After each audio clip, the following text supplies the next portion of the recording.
Outrage! Well, I guess temporary outrage. Anyway, some news dropped today, and it probably would have been a non-controversy or a non-story if it had been maybe communicated a little bit differently. So this morning, I saw a tweet almost as it happened because I happened to follow Star City Games on Twitter on my super secret account that none of you have been able to ban yet because I will never reveal it. They tweeted, WotC has informed us that they are no longer offering Pro Tour invites via third-party tournament series, including future SCG invitationals. Therefore, second tweet, the winner of Season 2 Invitational later this year will not receive an invitation to the Pro Tour Rivals of Ixalan. When I first read this, I was like, dang. What does Star City Games do?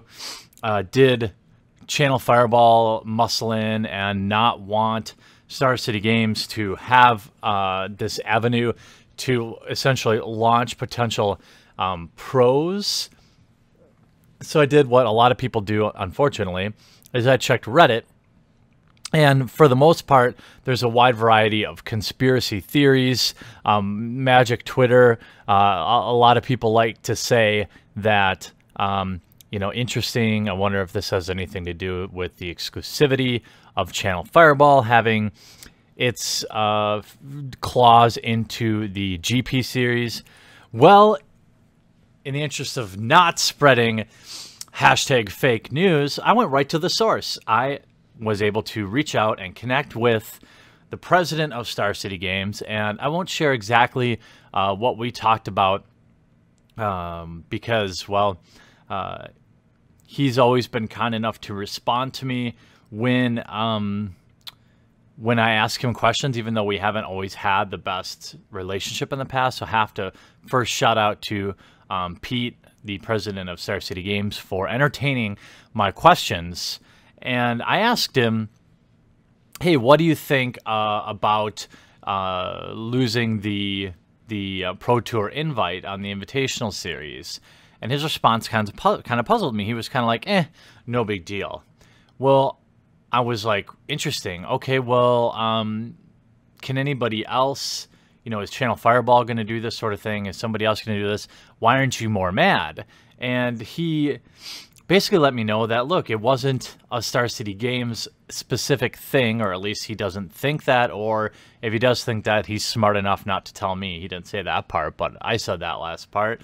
He just said basically they were ending that program, that nobody was going to be able to feed people into the Pro Tour via special events. And I asked him, you know, hey, what was that program like?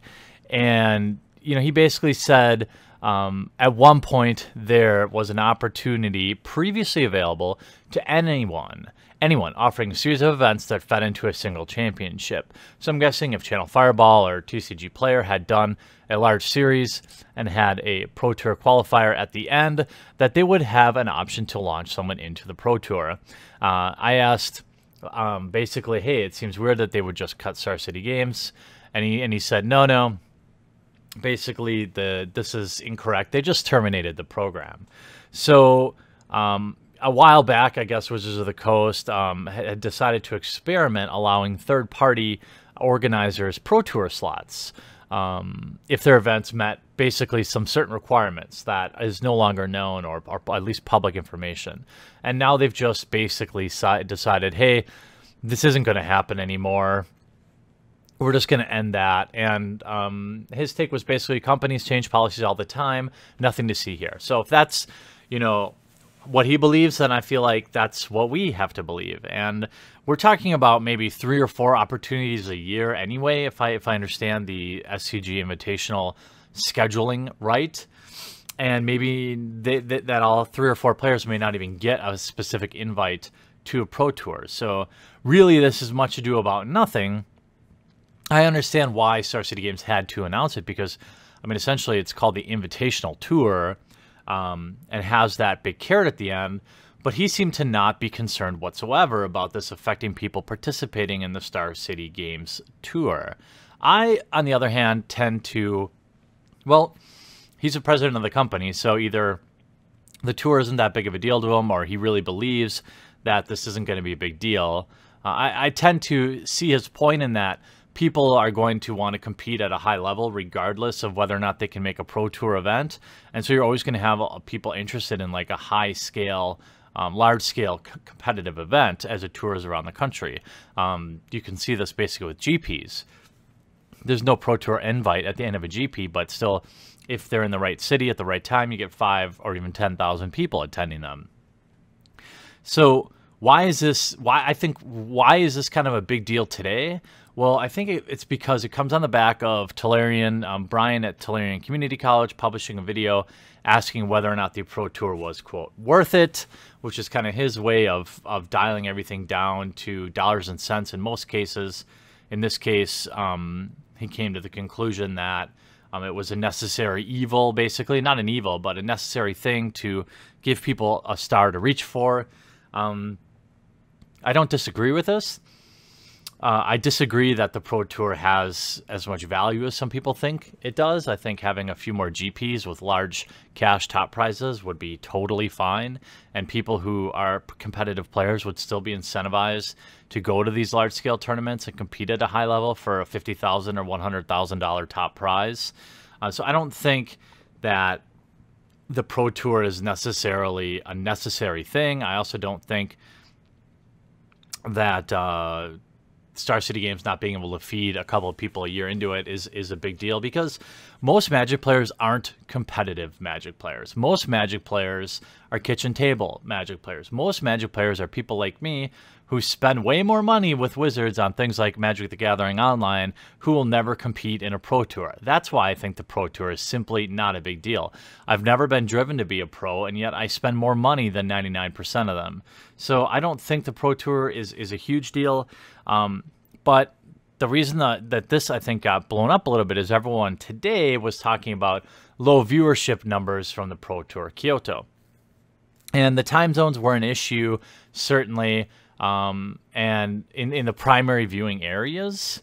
But if I could offer one piece of advice to sort of keep the Pro Tour worth it, so to speak, it would be that I think Wizards strongly needs to consider having it in just one location that they can make look awesome, one location that they can make sound awesome, one location they can do dry runs on, they can have all the tech instead of renting it or lugging it around everywhere, and one location to allow pros to relocate to. So maybe it's Seattle, okay, that makes the most sense. But there are e-sport arenas around the country, but let's just say they decided to do it from scratch. You don't need to hold 10,000 people. That many people are never going to watch a Magic the Gathering event live. But when you host it in one event, it's basically a liability against your company. You can write it off. It then becomes an asset. You can allow pro players to relocate to that area, and I don't think that that is that unreasonable. Some people could relocate there, and some people could just travel there once in a while with the event. I think you would save a ton of money in terms of moving staff around the country and buying plane tickets, and you would also be able to build on your stage, build on your arena, make incremental improvements instead of basically having to build it from the ground up every single time. I don't really see a ton of value in, other than the players, which it is cool for the players to be going to Japan to play in an event. I agree with that, and that would kind of suck to lose that. But I think if that meant we could have more Pro Tour events, that the coverage could get better, that the visuals and the audio could be better, and sponsorship levels could get better, and we could just air them at normal times, normal for us in the States anyway, or where the largest portion of your audience is, so they can get viewership numbers up and sponsorship numbers up. I think the end justifies the means. The small drawback of not being able to see the country, I don't think is a demotivator for most pros. And in fact, the convenience of having them all in the same place allows you to either relocate there or to have a familiar face or room or anything like that. So I just think it gets better for everyone. But I want to know, what do you think down in the comment section down below? Do you think Star City Games was given a raw deal here? What do you think about the Pro Tour? Did you watch it this weekend? What do you think about keeping it in a single location versus moving it around the country? Do you think the idea of Pro Tour Kyoto is just too cool to not do anymore? Or do you think having it in an arena in like Seattle would make the most sense? I look forward to reading all your replies in the comment section down below, and we'll talk to you again real soon.